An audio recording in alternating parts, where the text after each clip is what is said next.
Hello guys, आज की video में मैं पढ़ने वाली हूँ SS610, जो मुझे तो पर्सनली बहुत लेंदी लगता है। मतलब ऐसे खुद से बार बार पढ़ना इतना बोरिंग लगता है। एंड ऑल्सो गाइस, ऑडिट एक ऐसा सब्जेक्ट है जो मुझे तो नहीं पसंद है बिल्कुल भी पढ़ना। बट ठीक है, अब क्या कर सकते हैं, पढ़ना तो पड़ेगा ही अगर पास होना है तो। And also guys, do let me know in the comments कि आपको भी ऑडिट कैसा लगता है। Do you like studying audit? क्या आपको ऑडिट याद रह जाता है? बिकॉज मुझे तो बिल्कुल याद नहीं रहता। अगर मैंने आज अभी 10 मिनट पहले भी पढ़ा है ना, तो उसके 10 मिनट बाद मैं भूल जाऊँगी। वो मुझे नहीं याद रहेगा कि मैंने क्या पढ़ा था ऑडिट में। सो ऐसा हाल है मेरा ऑडिट में। बट स्टिल मैं एक चीज़ एक्सपेक्ट करूँगी सबसे कि मैं जो भी पढ़ रही हूँ मेरे साथ साथ में वही पेज खोल के सब लोग पढ़े, सो दैट रिविज़न थोड़ा इफ़ेक्टिव रहे एंड सबको पढ़ने में भी मज़ा आए। एंड ऑल्सो गाइज, जल्दी से 1000 सब्सक्राइबर्स करवा दो प्लीज़। चैनल को जितना हो सके उतना शेयर करो, वीडियो को लाइक करो, कमेंट करो। मैंने देखा कि वीडियो में व्यूज़ आ रहे हैं, लोग देख रहे हैं, बट कोई लाइक नहीं कर रहा है, ना ही कोई कमेंट कर रहा है। प्लीज़ अगर आप लोग कमेंट करेंगे, लाइक करेंगे तो मुझे बहुत अच्छा लगेगा। एंड ऑल्सो मेरे चैनल को शेयर करके जितने हो सके उतने सब्सक्राइब करवा दो, सो दैट जल्दी से 1000 सब्सक्राइबर्स हो जाए। चलो शुरू करते हैं बिना किसी बक के। Let's begin. तो इंटरनल ऑडिट फंक्शन क्या होता है? अ फंक्शन ऑफ एन एक ये इंटरनल ऑडिट फंक्शन एक ऐसा फंक्शन है एंटिटी का जो परफॉर्म करता है assurance and consulting activity design to evaluate and improve the effectiveness of the entity's governance, management, risk management and internal control process. A function of an entity that performs assurance and consulting activities designed to evaluate and improve the effectiveness of the entity's governance, risk management and internal control process. And also किसी ने मुझे बोला था कि auditing के सारे chapters बनाओ, तो अब मैंने सोचा कि पहले एक बार ऑडिट को कंप्लीट करते हैं एंड देन दूसरा सब्जेक्ट लेते हैं, instead of mixing all the subjects. तो अब से मैं बस ऑडिट की ही रिविजन वीडियोस डालूंगी एंड देन एसएम की रिविजन वीडियोस डालूंगी सारे। अगर किसी को कोई कुछ और आइडिया हो तो प्लीज़ मेरे को बता देना, सो दैट उस हिसाब से मैं वीडियोस बनाऊँ।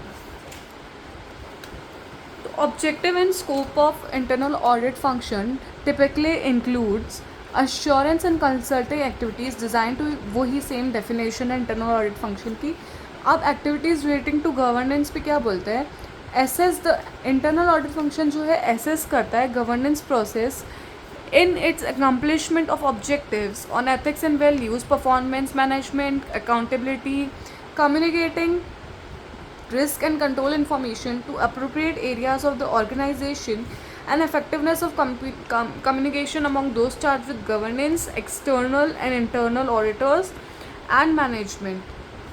तो क्या इंटरनल ऑडिट फंक्शन जो है एसेस करता है the governance process in its accomplishment of objectives on ethics and values, performance management and accountability, communicating risk and control information to appropriate areas of the organization, and effectiveness of communication among those charged with governance, external and internal auditors and management. अब risk management में identify और evaluate करना, significant exposures to risk and contribute करना, improvement of risk management and internal control. तो internal audit function may assist the entity by identifying and evaluating risk, significant exposures to risk, and contributing to the improvement of risk management and internal control, including effectiveness of the financial reporting process. अब the internal audit function may perform procedures to assist the entity in the detection of fraud. एक तो detection of fraud and identifying evaluating significant exposure to risk और contribute करना to the improvement of risk management and internal control also. Now activities relating to internal control. तो अब है ना, internal control से related ना 4 तरह की एक्टिविटीज़ है। एक तो evaluation of internal control, then examination of financial and operating information, then review of operating activities and review of compliance with laws and regulations. तो 2 तो रिव्यू है एंड एक evaluation और एग्जामिनेशन है। तो एग्जामिनेशन किसका करना है? फाइनेंशियल एंड ऑपरेटिंग इन्फॉर्मेशन का, और रिव्यू ऑपरेटिंग एक्टिविटीज़ का, और फिर review of compliance with laws and regulations. Evaluation of internal control में क्या करना है, इंटरनल ऑडिट फंक्शन में be assign specific responsibility for reviewing controls, evaluating their operations and recommending improvements there to. तो तीन चीज़ें, रिव्यू करना कंट्रोल्स, इवेल्यूएट करना ऑपरेशंस एंड रिकमेंड करना improvements there to. In doing so, internal audit function provides assurance on the control.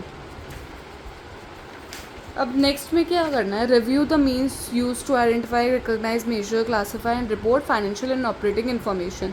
तो review the means to use to identify, recognise, measure, classify, report financial and operating information.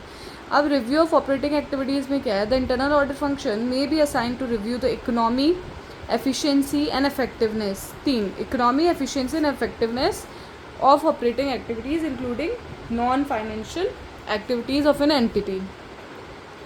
Review of compliance with laws and regulations. तो internal audit function may be assigned to review compliance with laws and regulations and other, review करना है compliance with laws and regulations and other external requirements, और इसमें effectiveness, efficiency को review करना है, economy का review करना। इसमें जो है review the means to identify, classify, measure, report financial and operating information, और उसमें रिव्यू करना है कंट्रोल और एवेल्यूएट करना ऑपरेशन और रिकमेंड करना है इम्प्रूवमेंट्स देयर टू।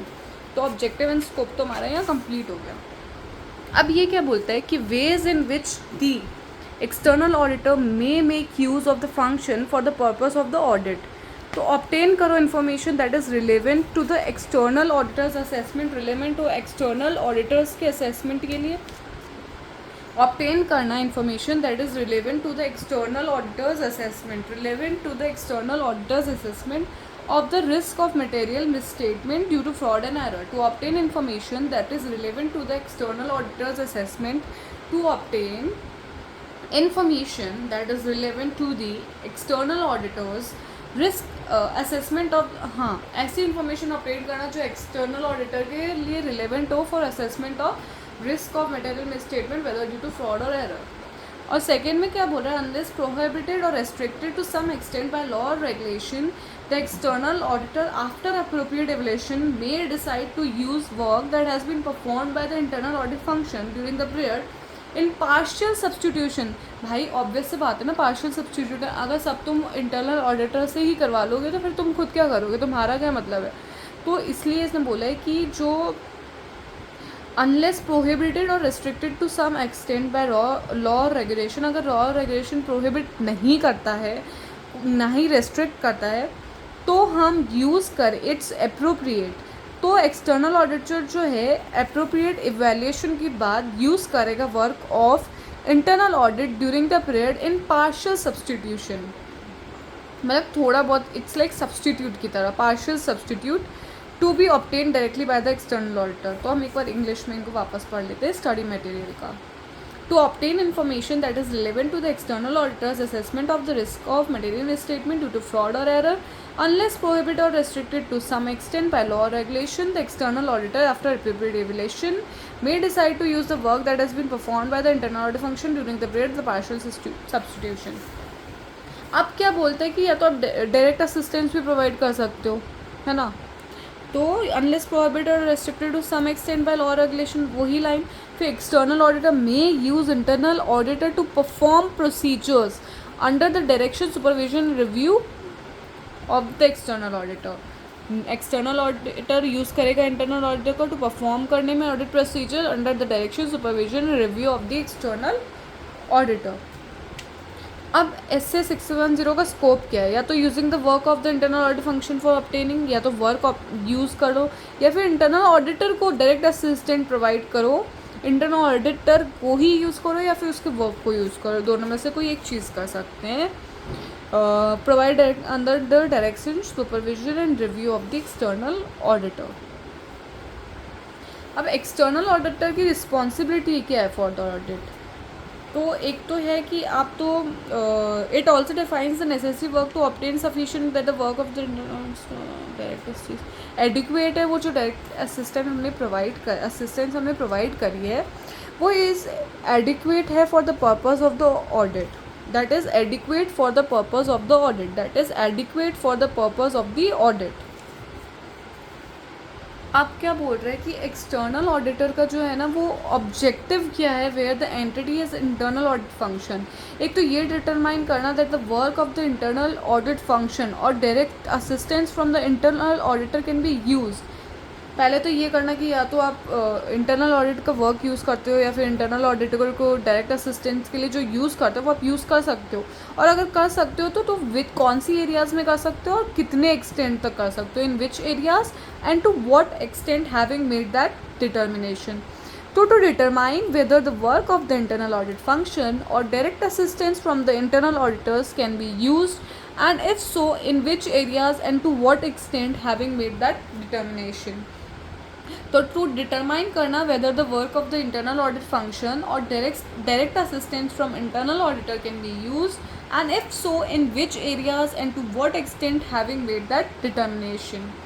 तो to determine whether the work of the internal audit function और direct assistance from internal auditor can be use, and if so in which areas and to what extent having made that determination. Second, if using the work of the internal audit function to determine whether the work is adequate for the purpose of the audit। पहले अब अगर आप पहले तो ये बोला कि work of audit या फिर इंटरनल ऑडिटर को हम यूज़ कर सकते हैं तो कि कौन सी एरियाज़ में और कौन से एक्सटेंट तक। अब दो, एक तो वर्क को रिलेटेड है और एक डायरेक्ट असिस्टेंस से रिलेटेड है। तो अब अगर हम इंटरनल ऑडिट फंक्शन का वर्क यूज़ करते हैं ना तो हमको डिटरमाइन करना है कि वो एडिक्वेट है क्या for the purpose of audit, that is adequate for the purpose of the audit और नॉट। या फिर अगर हम इंटरनल ऑडिटर को यूज़ करते हैं टू प्रोवाइड डायरेक्ट असिस्टेंस तो वो appropriately direct supervise and review their work, fusing provide to appropriate adequate and in which areas and to what extent. ये मेन इसके कीवर्ड्स हो सकते हैं ना, बाकी तो पहले भी पढ़ाई था। To determine whether the work of the internal audit function or direct assistance from internal auditors can be used, and if so in which areas and to what extent, having made that determination। And if using the work of the internal audit function to determine whether the work is adequate for the purpose of the audit, and if using the internal auditors to provide direct assistance to appropriately direct, supervise and review their work। To appropriate or adequate and to which areas and to what extent। अब क्या करो, evaluate करो internal audit function को। पहले तो ये देखो कि इंटरनल ऑडिट फंक्शन की organization status and relevant policies and procedures support करते हैं objectivity of the internal auditors, या फिर level of confidence of the internal audit function, या फिर सिस्टमेटिक एंड डिसिप्लिन अप्रोच। एक बार हम ICA का मैट एज इट इज़ लाइन्स पढ़ लेते हैं। To the extent to which the internal audit functions, organizational status and relevant policies and procedures support the objectivity of the internal auditors, the level of the competence of the internal audit function, and whether the internal audit function applies a systematic and disciplined approach including quality control। अब objectivity and competence, the external auditor exercise professional judgment in determining, तो ये तो रहने दो, ये पढ़ते हैं। अब ऑब्जेक्टिविटी क्या होता है, ability to perform those task without allowing bias, conflict of interest और undue influence of others to override professional judgements. Objectivity refers to the ability to perform those task without allowing bias, conflict of interest और undue influence of others to override professional judgement.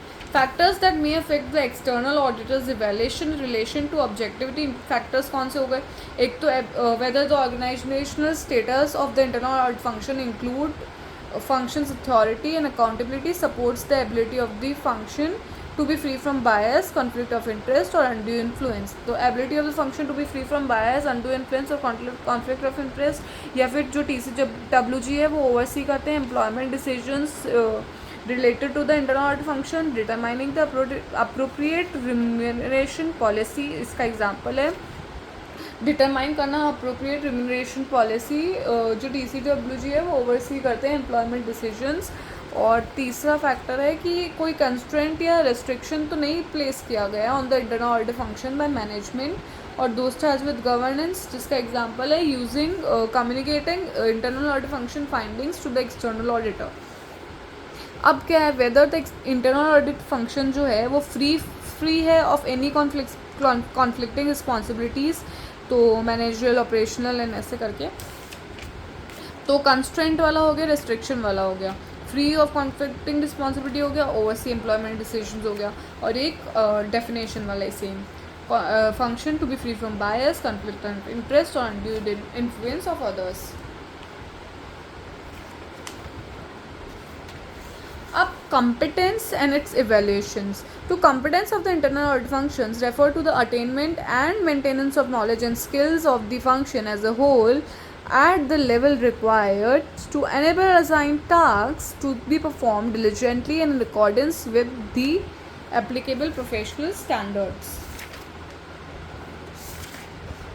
तो मुझे लगता है video 15 minutes का बन ही चुका है. अब उससे ज़्यादा बहुत लंबा वीडियो मैं नहीं बनाना चाहती हूँ. तो आगे कॉम्पिटेंस से नेक्स्ट पार्ट में मैं कवर करूँगी नेक्स्ट वीडियो में, ताकि शॉर्ट वीडियो तो फटाफट देखना हो जाता है. अगर लॉन्ग वीडियोस होते हैं तो फिर मन नहीं करता देखने का. फटाफट वीडियोस देखने, इसलिए 15 मिनट्स का रिविजन ही रखते हैं इसको. Thank you guys for watching. अगर आपने एंड तक ये वीडियो देखा और आपको थोड़ा सा भी इफेक्टिव लगा हो तो प्लीज़ मेरे चैनल को लाइक कर देना, सब्सक्राइब कर देना और अपने फ्रेंड्स में शेयर कर देना, और जल्दी से जल्दी 1000 सब्सक्राइबर्स करवा देना. Thank you so much.